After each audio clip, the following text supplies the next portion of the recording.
여러분 안녕하십니까?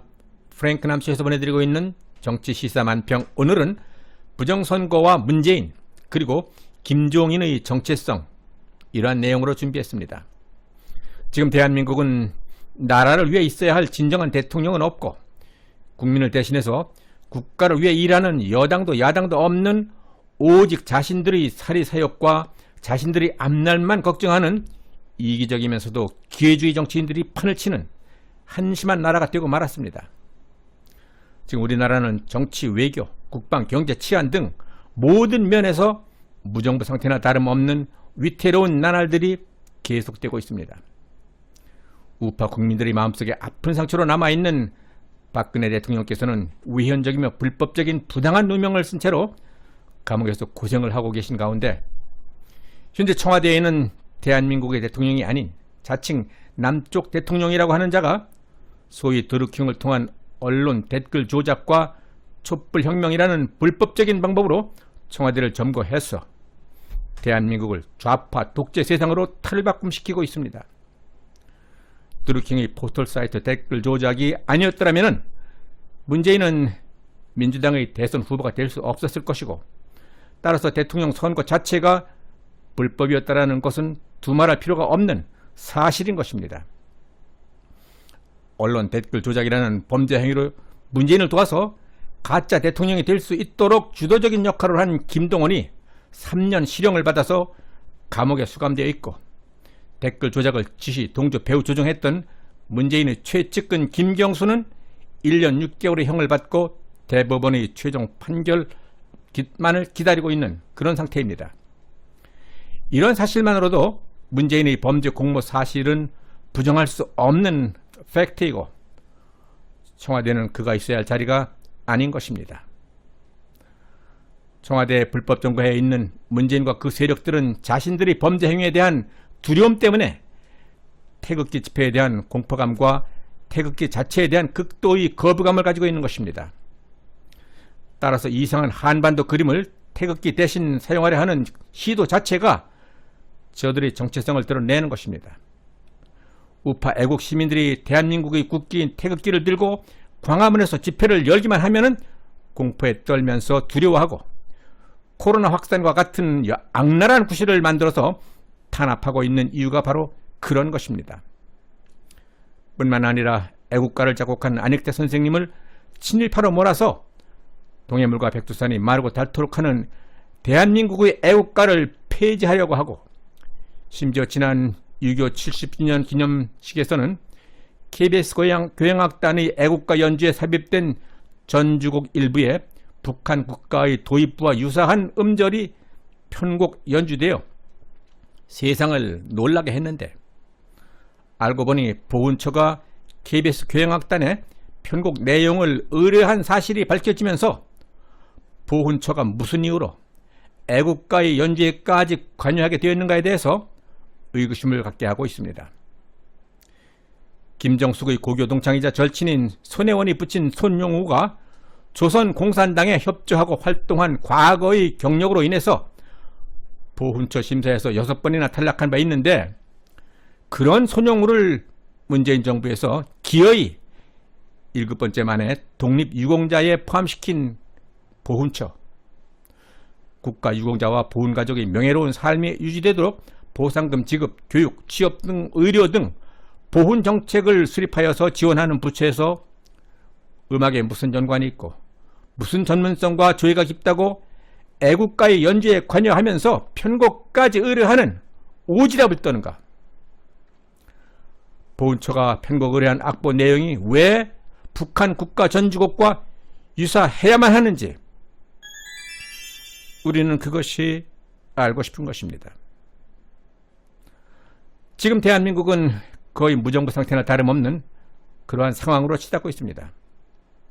반년 넘도록 코로나19가 사투를 벌이고 있는 대한민국의 의료진을 격려하고 위로는 못해줄 망정, 문재인 정권은 의료진을 상대로 탄압과 협박으로 항복을 받아내려 하고 있습니다. 중소기업은 줄줄이 폐업이 속출하고, 소상공인들과 자영업자들은 반년이 넘도록 손발이 묶인 채 영업활동을 못하고 있습니다. 지난 4.15 총선에서 21대 국회의원 총선 관련 선거 무효와 당선 무효 건수는 139건이나 되는데, 이는 20대 총선의 10배나 되는 전체 의석 300석의 3분의 1이 넘는 건수로서 검찰과 대법원의 엄정한 수사가 신속하게 처리되어야 함에도 불구하고 법무장관 추미애를 통해서 윤석열 검찰총장의 수적을 잘라내고 식물총장을 만들어서 부정선거 수사 자체를 막고 있는 그 자체가 부정선거임을 증명하고 시인하는 것입니다. 선거 무효 137건과 당선 무효 2건 총 139건이나 되는 소송을 검찰을 통한 엄정한 수사에 의해서 유권자의 표심대로 정확하게 밝혀진다면 미래통합당은 최소한 60석에서 70석 이상의 의원이 자동적으로 당선이 확인되면서 원내 제1당이 될 가능성이 통계상으로 증명되고 있습니다.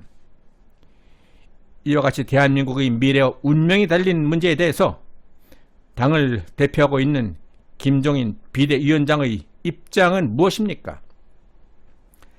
사회로 총선 부정선거의 모든 의혹들은 그대로 덮고 가자는 것이 김종인 씨, 당신의 주장이자 당의 입장인 것입니까?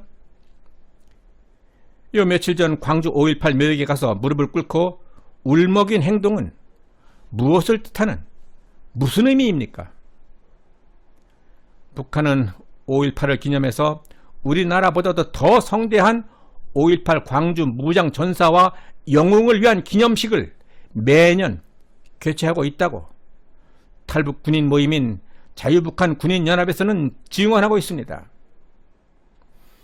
또한 현재 특정 지역을 제외한 대부분의 지역에서는 80% 이상의 국민들이 5.18의 북한 개입설에 대한 의혹을 갖고 있는데, 이는 희생자나 유족의 명예를 훼손하자는 것이 아닌 사건의 실체를 확인하고자 하는 국민의 알 권리라는 사실을 보수 야당의 대표 자리에 있는 분이라면 헤아려야 하는 거 아닙니까? 지금 김종인 씨, 당신이 해야 할 책무는 보수 우파 유권자의 지지를 부정선거로 인해서 60 내지 70석이나 도둑맞고 겨우 103석의 의석을 유지하고 있는 당을 대표해서 정부 여당을 상대로 투쟁해야 되는 거 아닙니까? 천하가 다 알고 있고 전 세계가 다 알고 있는 총선 부정선거 문제를 그냥 덮고 가자는 것이 당신의 입장이라서 당내의 어느 누구도 부정선거에 대한 언급을 자제하고 있는 그런 현실입니까?